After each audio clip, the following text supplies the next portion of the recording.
Hi, I'm Kevin Whitney. And I'm Kurt Hartwell. And today we're going to be reviewing music. Alright, today we're going to be talking about When I Was Your Man by Bruno Mars. Now, Bruno Mars, typically when you think of Bruno Mars songs, you think of a bit more upbeat, more happy feeling. This song was quite a bit darker and sadder. It's just Bruno Mars and his piano. And the thing about the song that I really enjoy is how he demonstrates his vocal abilities, which he has a great vocal range, a great vocal pitch. For a male, not exactly like Michael Jackson, but similar to that, I guess. I just thought the song was fantastic. Kevin? Bruno Mars, you always fail to impress. You have all these qualities to make you likable. You have all these qualities to make you into something truly special in the music industry, and you fail every time, in my opinion. He's mediocre. He's just not as special as he has the potential to be the next Michael Jackson, the next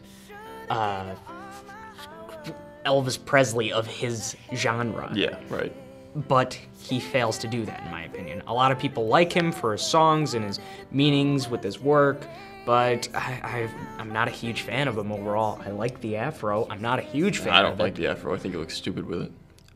But this song, it's the same thing as we've heard from a lot of different pop stars, with the piano singing a love song about a girl, and I'm just not a huge fan of it. I'd probably rate it a 2 out of 5. Jeez, I would rate it a 4 out of 5. Now on to honorable mentions, Kurt. Okay, well, my honorable mention is Sweater Weather by The Neighborhood. Now, don't let the name dishearten you. The song is actually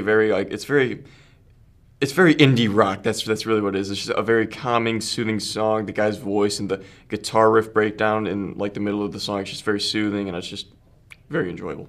Yeah, it fits the mold overall for an indie song, and right. I really enjoyed it. I love the lyrics to it, and I love the beat, and it has a breakdown in it, and it's just like everything you would want in an indie song. Yeah, I'd give it like a 4 out of 5. I'd give it probably a 4 out of 5 as well. My honorable mentions would be My Songs Know What You Did in the Dark, Light 'Em Up by Fall Out Boy.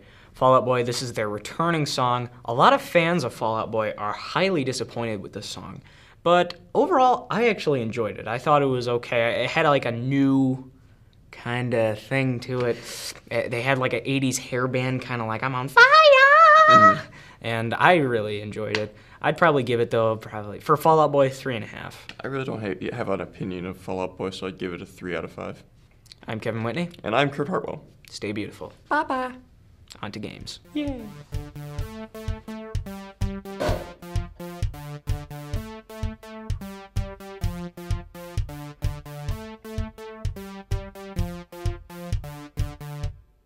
How's it going, man? He's Kurt Hartwell. And I'm Brock Dowdle. And today we're going to be reviewing video games. What kind of video games we're going to be reviewing, Brock? We're going to be reviewing Dead Space 3, Kurt. Okay, let's get into it then. Dead Space 3. All right, first off, graphics. Holy Jesus. The graphics are incredible in this game. I mean, I know it's 2013, and, you know, we have more technology with better graphics systems, but, I mean, this game is just, it blows all of them away. Yeah, it's great with the graphics, but even though it makes up for graphics, it lacks in story mode. Yeah, the story it could be a little bit better, I will admit, yeah. I know it's like based off like right after Dead Space 2 and he's going off into Terra Atlantis, this new icy planet, but they have so many gaps in this game. I mean, when you're talking there, like your girlfriend in the last game, she gets her eye gouged out. Which is perfectly fine in this one. Yeah, she's got both eyes, and it's just like, whoa, yeah. What surgery.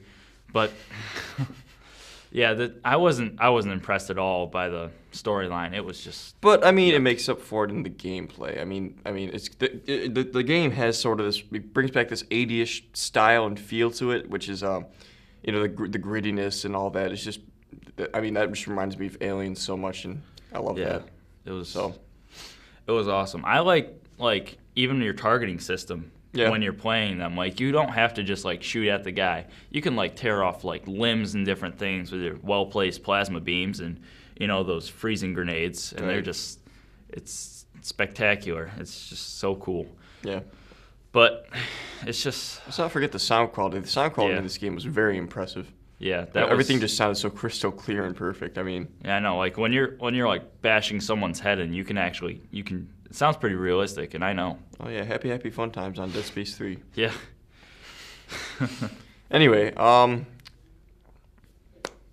know. What would you rate this game? I'd give this game about a 4 out of 5. It's just there's so much to do in that game. Yeah. It's incredible. I'd probably give it the same thing. I'd give it a 4 out of 5. Yeah. All right, so I'm Kurt Hartwell. And I'm Brock Dowdle.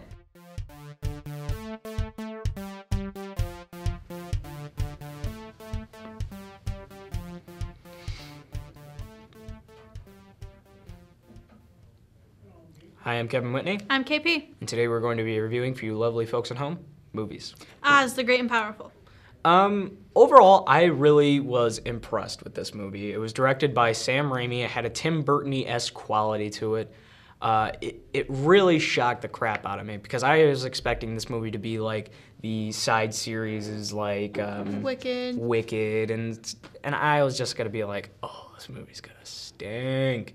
But the film starts off with a young failing magician at a traveling circus named Oscar Diggs. And I love the character development with the actor James Franco as Oscar Diggs. He starts out as like this flirt lady killer, and Flirts with everybody. He flirts with everyone and gives everyone this music box. It was like he was trying to charm the ladies, and I was just like, that's very realistic in my opinion. He says the music box is from his grandmother each and every time, so it makes them feel special.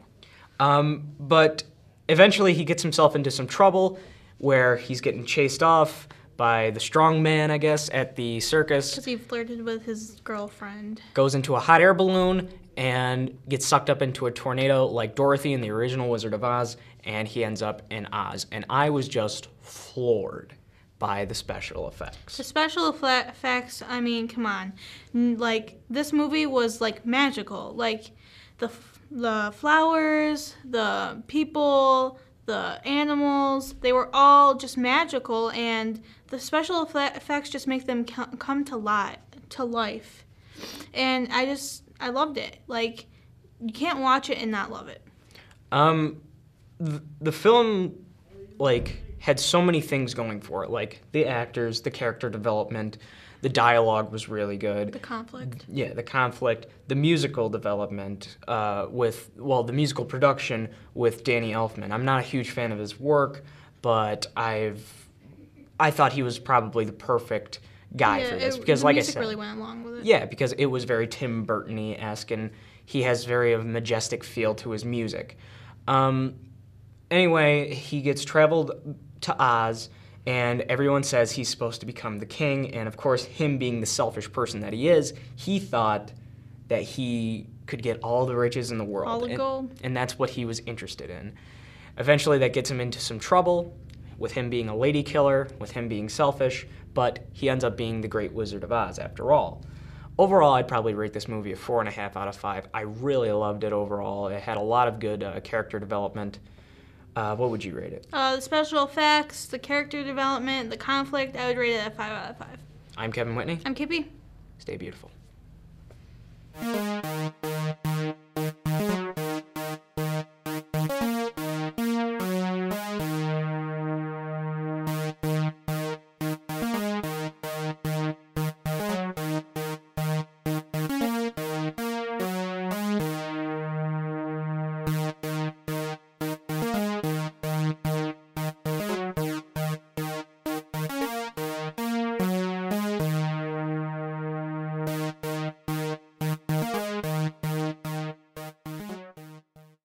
Minneapolis!